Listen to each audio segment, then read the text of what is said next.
Tampax Compact is so discreet, only you'll know it's a tampon. Period products को हमेशा छिपा कर रखा जाता है। अब इस बात पर आप वीडियो स्किप मत कर दीजिएगा। पीरियड्स आपसे भी जुड़े हैं और आपके पर्यावरण से भी। बात नहीं करने का नतीजा ये हुआ है। अरबों सैनिटरी पैड्स और टैम्पॉन्स हर साल कूड़े में फेंक दिए जाते हैं। इनमें से कुछ तो पूरी तरह प्लास्टिक से बने होते हैं और हमारी चुप्पी का फायदा उठाती है बड़ी कंपनियां। वैसे समाधान है हमारे पास, इको फ्रेंडली भी है और सस्ते भी, लेकिन उनका इस्तेमाल कितने लोग करते हैं? मेंस्ट्रुअल कप को ही लीजिए। लोगों को लगता है कि ये मार्केट में नया आया है, लेकिन ये असल में 100 साल पुराना है।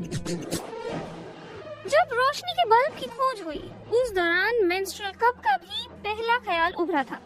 करीब 200 लोगों ने अलग अलग तरह के डिवाइसेस के लिए पेटेंट दाखिल किए, बेल्ट और थैली से लेकर गैलर्स, एप्रन और कमरबंद तक। जब महिलाएं कामकाजी बनी और मास प्रोडक्शन शुरू हुआ तो और भी व्यावहारिक आविष्कार हुए।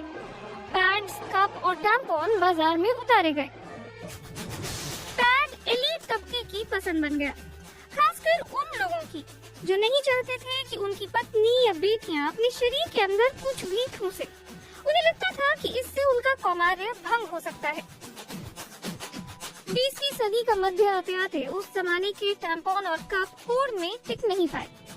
बड़े पैमाने पर कप बनाने वाली पहली कंपनी ठप हो गई, लेकिन पैड बेहतर होते चले गए। उनमें एडहेसिव, विंग्स और प्लास्टिक अब्सॉर्बेंट लगाए गए। लेकिन फिर जमाना बदला। यौन क्रांति के साथ टैम्पॉन पश्चिमी देशों में स्वीकारे जाने लगे। 1970 के दशक में 70% अमेरिकी महिलाएं उनका इस्तेमाल करने लगी। नतीजतन टैम्पॉन्स और पैड्स के कूड़े से लैंडफिल्स भरने लगे। साल 2000 की शुरुआत में कप्स रीलॉन्च किए गए, इस बार पर्यावरण के एजेंडे के साथ। रबर की जगह आया सिलिकॉन, लेकिन पैड और टैम्पॉन निर्माता कंपनियों का जाल भी तगड़ा था। उन्होंने पीरियड्स की छवि कुछ ऐसी बना दी थी कि कथित गंदे खून के संपर्क में आने वाली किसी भी चीज को छूना, साफ करना या दोबारा इस्तेमाल करने की सोचना भी मुश्किल था।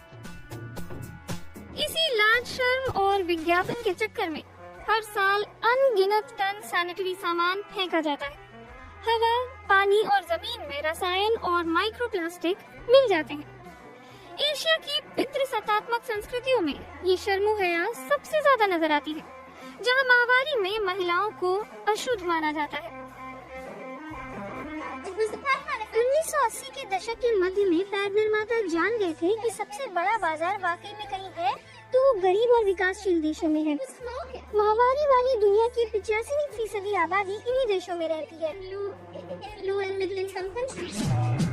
जेंडर मामलों की विशेषज्ञ सुप्रिया गरीकीपति कहती हैं कि भारत में माहवारी वाली 80% आबादी के पास सैनिटरी प्रोडक्ट्स नहीं है। इस लिहाज से बाजार तो है ही। सरकार भी गैर टिकाऊ पैड्स को आसानी से मुहैया करा रही है और उनके इस्तेमाल को बढ़ावा दे रही है। बाजार में अब इनकी भरमार हो चुकी है। विकल्पों पर एक नजर डालते हैं। पैड 90% प्लास्टिक से बना हो सकता है। इस्तेमाल करो और फिर फेंक दो, आसान है। लेकिन क्योंकि दुनिया में कचरे के निपटारे की व्यवस्था आधी अधूरी है, इसलिए पैड्स प्रकृति की गोद में ही बिखरे पड़े रहते हैं। फिर है टैम्पॉन। एप्लीकेटर वालों में तो सिंगल यूज प्लास्टिक की एक एक्स्ट्रा लेयर भी होती है।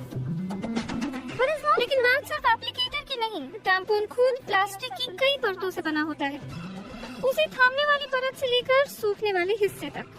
वैसे उनमें पैड से तो कम ही प्लास्टिक होता है। हाल में पीरियड पैड्स का चलन भी बढ़ा है। उनमें 2 परतें होती हैं। बाहरी परत रिसाव रोकने के लिए प्राकृतिक रेशे या प्लास्टिक की बनी होती है और त्वचा के करीब दूसरी परत सुपर एब्सॉर्बेंट फैब्रिक की बनी होती है। और सबसे मजबूत वापसी की है रीयूजेबल कप ने। इसकी आदत बनने में थोड़ी मुश्किल आती है। सुविधा और सफाई के लिहाज से पानी की भी ज्यादा जरूरत होती है, लेकिन इसके प्रति रुझान दिखने लगा है। पर्यावरण के लिहाज से कहें तो एक कप करीब 20 पैड्स या टैम्पॉन्स की जगह ले सकता है। साल भर में हुए 250 और पूरी जिंदगी में प्लास्टिक के 10,000 प्रोडक्ट्स की जगह महज 4 था। Relying on companies पर लाज शर्म के कारण हम जानकारी के लिए सिर्फ कंपनियों पर निर्भर रहते हैं और प्रदूषण को बढ़ावा देते हैं। तो हमें शर्म संकोच को छोड़ना होगा, जागरूक बनना होगा और ऐसे विकल्प खोजने होंगे जो न जेब पर भारी हो